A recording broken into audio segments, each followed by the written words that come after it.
Welcome to the Hidden Corners, where truth and terror collide. Discover a realm where the lines between the living and the supernatural blur, as you embark on a journey to the paranormal and visit the mysterious hidden corners of your mind.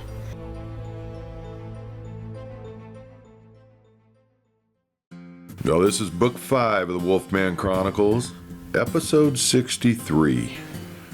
This is Chapter 13, Shadows in the Snow. Once again, we're in Alaska. The snow kept falling in slow motion. Big, thick flakes, they hung suspended in the frozen air before gently landing on the thick carpet of snow that covered the forest floor. Already a foot or more had fallen, and in the areas where the wind had drifted it, there was easily 3 or 4 feet of white powder. The forest was quiet. It was muffled by the storm, save for the occasional groan of tree limbs burdened by ice. Now Sasha stood at the sliding glass door, pulling her scarf tight against her neck as she looked out across that winter wonderland. Her breath fogged the glass in front of her as she put her hand on Jack's furry wolf head. Jack was prepared to find Miguel, and it would be much easier and faster to travel on 4 legs rather than 2. Miguel had been gone too long, and now Jack was ready to disappear into that frozen, snow-covered forest to look for him. "I don't like this," Sasha murmured, her voice barely above a whisper. "The mavka doesn't let people go once it has them. Jack, it's just too great of a risk. I don't want to lose you." Jack nuzzled his nose into her hand and turned to face the sliding door, waiting for Sasha to open it. She knelt down. She kissed the top of his furry head before opening the door. "Wait," Julian said, walking into the room. "I'm coming with you. Just give me a minute." Within minutes, he was back, a large, furry black wolf. Sasha looked at him gratefully as she opened the door and watched as 2 wolves bounded off the porch and landed up to their furry bellies in the deep snow. It would be slow traveling, even for a wolf. Sasha watched Jack and Julian disappear into the swirling white, their dark fur blending with the shadows of the trees. Her heart clenched as the storm swallowed them whole. Now inside the living room, the fire blazed in the fireplace, and the others exchanged uneasy glances. Not a one spoke, but the tension in the room was as thick as the snow outside. Rosa moved to Sasha's side, clutching her shawl tightly around her shoulders. "He'll find him, don't you worry," she whispered, gazing out the window as Jack retreated into the shadows, followed closely behind by Julian. As the days wore on, the snow continued to fall. Every hour that passed, Sasha became more worried. Sitting here, waiting, was driving her mad. Carl had tried to entertain everyone, telling stories of the early years in Alaska, his many escapades and adventures trapping, but even his stories were dwindling down in the afternoon stillness. Grizzly sat back in his chair, letting out an occasional snore, or made everyone's hearts jump at the sudden explosion of sound. Now downstairs, the murmur of Natya's and Igor's conversation seeped through the wooden floorboards. They were downstairs in their room, planning their return to Russia. As much as Nadia wanted to stay now that she had reunited with her mother, they both knew that jewel needed to be returned, and it would fall on their shoulders to make sure that happened. Sasha paced near the window, her eyes darting to the woods every few minutes. The snow continued to fall in relentless waves, erasing the tracks the wolves had left behind when they ventured out.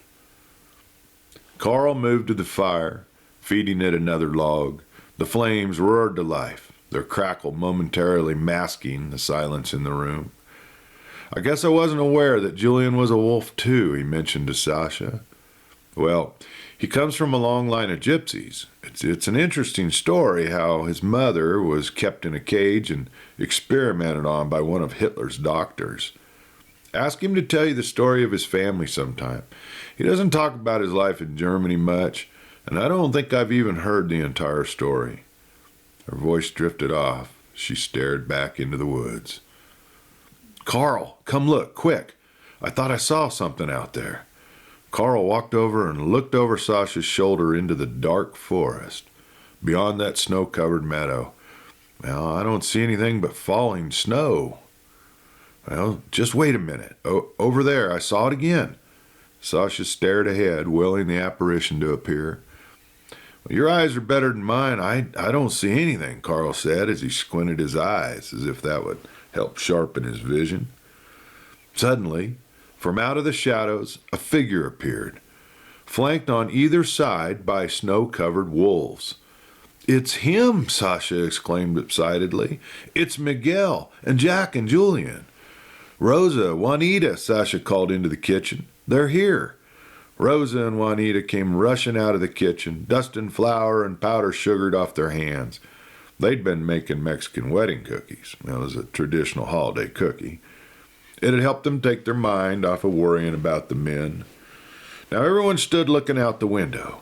As Miguel trudged through that deep snow with the two wolves by his side, a giant white wolf followed closely behind. As they left the tree line and entered the meadow, the white wolf turned and retreated back into the trees. Sasha's heart skipped a beat. Something about that wolf's presence felt otherworldly, protective yet ominous. She turned her attention back to Miguel, who was now making his way through the meadow, breaking track with the wolves at his heels. She flung the door open and ran out onto the porch, throwing her arms around him as he stepped up onto the porch. "Come in, you must be freezing." Sasha noticed that Miguel did not have on a jacket or a hat, and his clothes were wet. Miguel's face was flushed and he was covered with snow, yet he did not appear to be cold. He stepped inside, shaking off the snow, while the two wolves darted past him and curled up by the fire, their breaths coming in quick puffs of steam. "What happened out there?" Grizzly demanded, his voice sharp with worry. Rosa and Juanita exchanged nervous glances, their earlier warmth from baking cookies now replaced with a creeping unease. Miguel shrugged his shoulders. "I had a little talk with the mavka, and then I started back for home. Nothing much more than that. I came up on these two about a mile or so up the trail." "No, enough questions for now," Sasha said firmly. "Miguel needs to rest and get out of these wet clothes." She guided him towards his room and shut his bedroom door behind him. Returning to the living room, she held a tuft of white fur in her hand. This was on Miguel's sleeve. She held it out to Grizzly, and as he took it from her, she noticed her fingers tingled with an odd, almost electric sensation. It was late evening before Miguel came back out of his room, having slept a couple hours. He was dressed in warm clothes, looked as if nothing had ever happened. The rest of the family was gathered around that large fireplace, sipping hot buttered rum, discussing when they thought the snow would stop falling. The tension in the room was palpable, despite the low murmur of conversation. Miguel, he walked to the table, his movements relaxed, almost too casual. "Smells like cookies," he said, his tone light, as if he'd just woken from a nap and not returned from a brush with the supernatural. He grabbed one from the plate Rosa had left on the table, biting into it without hesitation, before grabbing the entire plate and carrying it over to the sofa. Jack and Julian had both shed their wolf bodies and were now sitting in armchairs in front of the fire. Grizzly, he leaned forward, his eyes narrowing down. "Miguel," he said, his voice low and deliberate, "you said you had a talk with the mavka. What does that mean? What kind of bargain did you strike? Now, I don't mean to be nosy, but hell, we're all anxious to hear what happened." Miguel chewed thoughtfully, took another cookie and bit into it, and took a long drink from this mug of hot buttered rum that Rosa had placed before him on the table. Finally, he glanced up and he responded. It's like I said, I had a talk with her. She said we're not so different, humans and her kind. I followed her to some lake. I can't tell you exactly where, but it was a partially frozen over lake. I saw some things in there, memories of my past, Grizzly.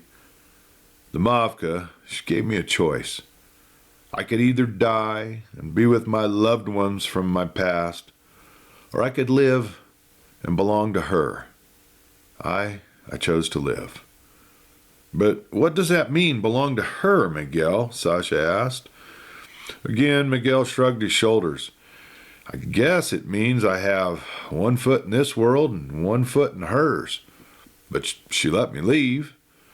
And what about that white wolf? Is that her? Sasha asked. Yeah, I don't really know, Miguel replied. She was there one minute, and then she just disappeared. And then this giant white wolf appeared and it led me home.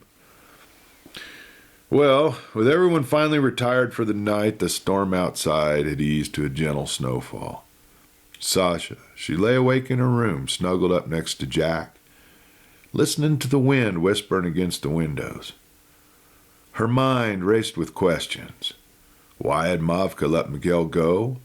What wasn't he sharing? In the stillness, she heard a low howl in the distance, carried on the wind like a ghostly echo. Are you awake? Jack whispered. Sasha turned to face him, her eyes wide open. I was thinking, Jack said. Now, Miguel's been through quite a lot. I think we should ask him if he's ready to return to Mexico. Now, I know you were hoping everyone would be here through the holidays, but with all this snow and everything that's been happening here this last couple of weeks, I feel like everyone could use some time away from here. Sasha, she nodded her head, though it was barely visible in the dark room. Well, what are you thinking, Jack? That we should all leave? Jack sighed. No, I don't think Rosa is going to want to go back to Mexico. She seems a bit smitten with Grizzly, and well, we gave him our word that we'd watch over him during his last days. But I do know that Juanita and Julian are getting a good touch of cabin fever. They'd be happy to return to Mexico. I think it would be good to get Miguel out of here, and, well, Nati and Igor are already planning their return to Russia. All right, let's talk to everyone in the morning, Sasha replied. She curled her head into his arm and let the silence of the night take hold. The next morning, Sasha woke to the faint smell of coffee brewing, the sound of quiet voices drifting up from the living room. The house had a stillness to it, the kind that follows a heavy snowstorm. She could hear the occasional creak of the roof under the weight of the snow, a subtle reminder of that weather's hold on all of them. Now Jack was already out of bed. The spot beside her was cold. She sat up, rubbed her eyes, pulling a sweater over her head before heading downstairs. In the kitchen, Rosa and Juanita were busy plating up breakfast, thick slices of sourdough, a skillet of scrambled eggs, and a pile of crispy bacon. Rosa hummed softly to herself, but Sasha could see the worry etched in the corner of her eyes. Jack stood by the window, staring out at the endless white landscape. He turned when he heard Sasha's footsteps, giving her a faint smile. "Morning," he said quietly. "Morning," Sasha replied, her voice hushed. She looked around the room. Miguel was seated at the table, looking far more rested than he had the previous evening. Julian sat across from him, leaning back in his chair as he stirred his coffee. And Natia and Igor had just come up from downstairs, their conversation in Russian, cutting off as they joined the group. Jack gestured for everyone to take a seat. "We need to talk," he said, his tone calm but serious, "about what's next." The room fell quiet as everybody settled in. Sasha sat beside Miguel, her hand resting on the table near his, but not quite touching it. "Miguel," Jack said, "we've been thinking. And everything you've been through, maybe it's time to head back for Mexico. Get away from all this snow and the chaos." Miguel's expression tightened, and he looked down at his plate. "I'm fine," he said after a moment, though his voice lacked conviction. "I don't need to go anywhere." Sasha, she reached out, placing a gentle hand on his. "It's not about needing to leave," she said softly. "It's about what's best for you.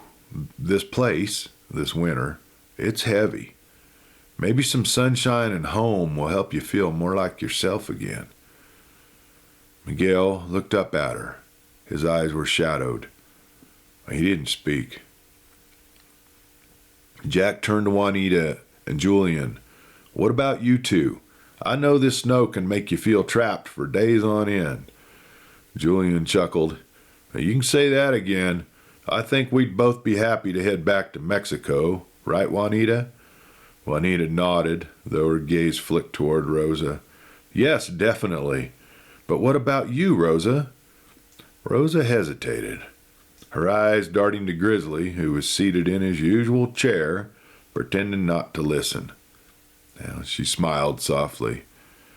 "I think I'll stay a while longer. Alaska feels right for now." Grizzly let out a huff, his way of deflecting the attention, but Sasha didn't miss that faint smile tugging at his lips. "And Natya, Igor?" Sasha asked. "You know I'd love for you to stay here with us, and you're welcome as long as you'd like to stay, but I also know you're anxious to get back to Russia and, well, clear things up there." Nadia, she nodded her head in agreement. "We need to get that jewel back, Mom. Just because Vitya's dead doesn't mean they won't stop looking for it.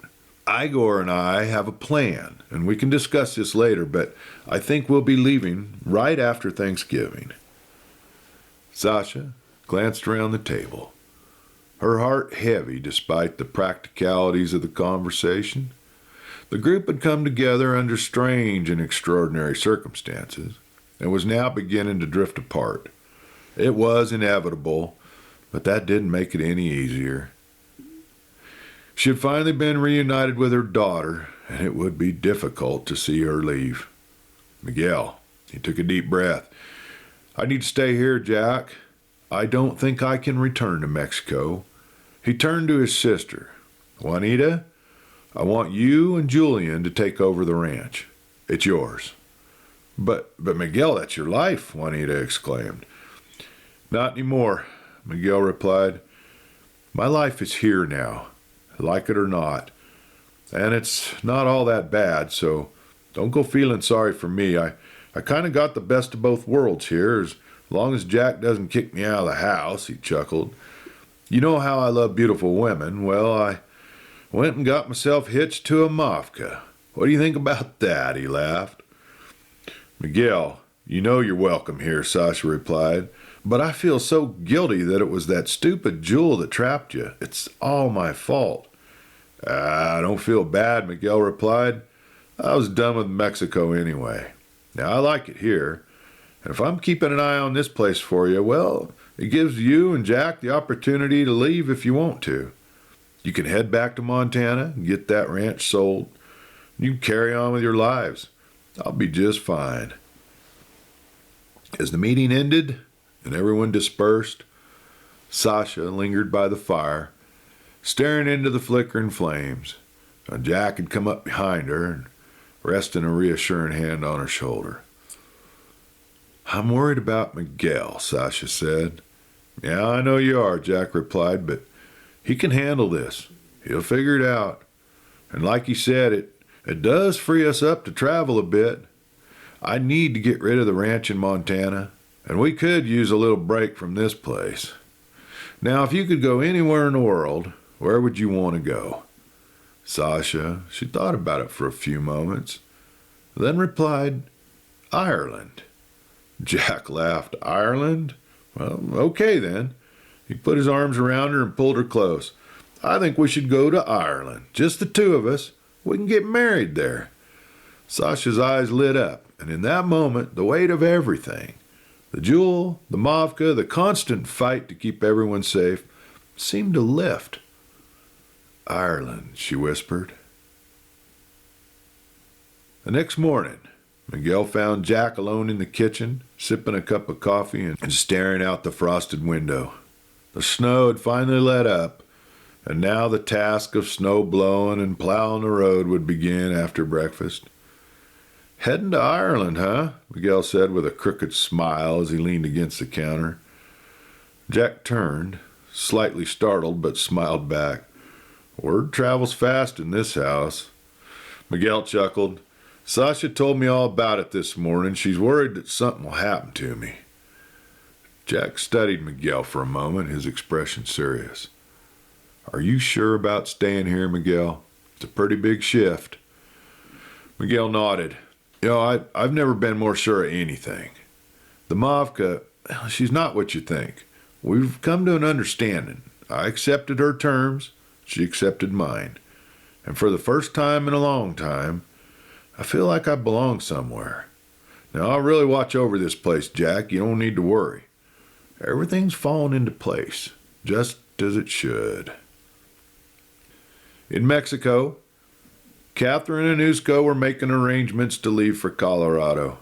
A change of scenery would do them good, Usko thought, and Catherine had always talked so fondly of her home in Telluride. She could pursue her art career again, and Usko would take care of the twins. In exchange, for 4 months in the spring, they would travel to Norway to help his mother move the reindeer herds across the tundra to their summer grazing grounds. It was a pretty good compromise, and finally, Catherine felt that everything might just work out for him. The thought of returning to Telluride and reopening her art gallery was exciting. In her absence, the store had been open on weekends only, tended to by her best friend. With Catherine there, she could reopen a couple of days a week through the busy ski season. She could take up painting again, and she felt the creative outlet would greatly improve her outlook on life. Telluride was the perfect small-town environment for raising the twins. They had good schools and plenty of open land for those little wolves to explore. Catherine had rented out her small house. The current tenants had recently given their notice that they were moving on to Wyoming, freeing up that house for her return. It was a perfect timing. For the first time in what felt like forever, it seemed that everything was falling into place. Catherine stood on the veranda, gazing out across that desert landscape, a rare smile tugging at her lips. The sun that shone down on the mesquite and the desert rose reflected the lightness that she felt in her chest. Telluride. The name alone brought back a flood of memories. Crisp mountain air, the vibrant colors of her art gallery, the quiet charm of the small town nestled in the Rockies. Usko stepped outside, holding one of the twins in his arms while the other tugged at his pant leg. "Lost in thought again?" he teased, his deep voice carrying warmth. Catherine turned to him, her eyes bright. "I was just thinking how perfect it all feels. Going back to Telluride, starting fresh. It's been a long time since I felt this hopeful." Usko smiled at that, setting the toddler down and laughing as the twins began wrestling with each other. "Well, it's a good plan," she said. "I'll have my gallery back. The kids will love the gondola ride down into town from the mountain village. And in the spring, we'll head to Norway. They'll get to experience a whole other part of their heritage." "I've missed painting, Usko. I've missed feeling like me. Telluride is where I found myself, and I think it's time I find that person again." Usko kissed her forehead, his eyes full of understanding. "It's going to be good, Cat. I know it is. Everything's fallen into place just as it should. As soon as we can get word to Jack and Miguel, we'll leave." As the snowstorm finally began to wane, the house buzzed with excitement of plans being made. Julian and Juanita were already packing for their return to Mexico. Now that it had been decided, they weren't sure they even wanted to stay for Thanksgiving. Jack and Sasha were discussing their trip to Ireland, and even Grizzly had suggested to Rosa that maybe she should move into the cabin down below with him. By late afternoon, the snow had been cleared from the driveway. Jack was plowing the road between Grizzly's lower cabin and the main house. As Jack maneuvered the plow through the thick layers of snow, the heavy machinery rumbled against that frozen silence of the forest surrounding them. The storm had finally passed, leaving the air crisp and sharp, and the low winter sun cast long shadows across that glistening white landscape. Carl paced near the edge of the driveway, stamping his feet to keep warm, his breath visible in the frigid air. He'd been restless all day long, eager to check on his own place after being snowed in for so long. As Jack approached him, Carl waved. "Road looks good enough for now, don't you think?" Carl asked, his voice carrying over the din of the engine. "Figure I can make it out from here?" he asked. Well, Jack killed the engine and leaned out the cab window. "Should be fine as long as you don't hit any drifts past the turnout. You've got chains on them tires, right?" "Oh, yeah," Carl grumbled, already heading for his truck. "Don't worry about me." Jack watched as Carl climbed into his vehicle and cranked the engine to life. The truck sputtered before roaring awake, its exhaust curling up into the cold air. Jack gave a brief wave as Carl pulled onto that newly plowed path and began that slow, careful drive toward the main road. But just as Jack was about to start plowing again, something caught his eye. A faint shimmer of the edge of the tree line near Grizzly's cabin. It wasn't snow. This was different. Almost like a flicker of light. Jack squinted, leaning forward in his seat, and for a moment thought it was just a trick of the light, maybe sunlight reflecting off a patch of ice. Then it moved. A shadow, dark and quick, darted between the trees. It was gone in an instant, but Jack's stomach clenched. He climbed out of the cab, his boots crunching through that snow as he stepped closer to the edge of the driveway. The forest stood still, silent except for that faint sound of Carl's truck in the distance. "Hello," Jack called out, his voice firm and loud. Nothing. He stood there a moment longer, scanning the woods, his breath fogging in front of him. Finally, he shook his head, muttered to himself. He turned back to the plow. But as he climbed into the cab and started that engine again, a footprint caught his eye, pressed deep into the snow, just beyond where the driveway ended. It wasn't Carl's. It wasn't an animal's either. Jack's grip tightened on the steering wheel as a cold shiver ran down his spine. Whoever, or whatever, had left it had been out there in the snow, and they hadn't been wearing shoes. Thank you for listening to this week's episode, and I hope you'll join us next week for another installment of the Wolfman Chronicles. Until then, have a great week, everyone.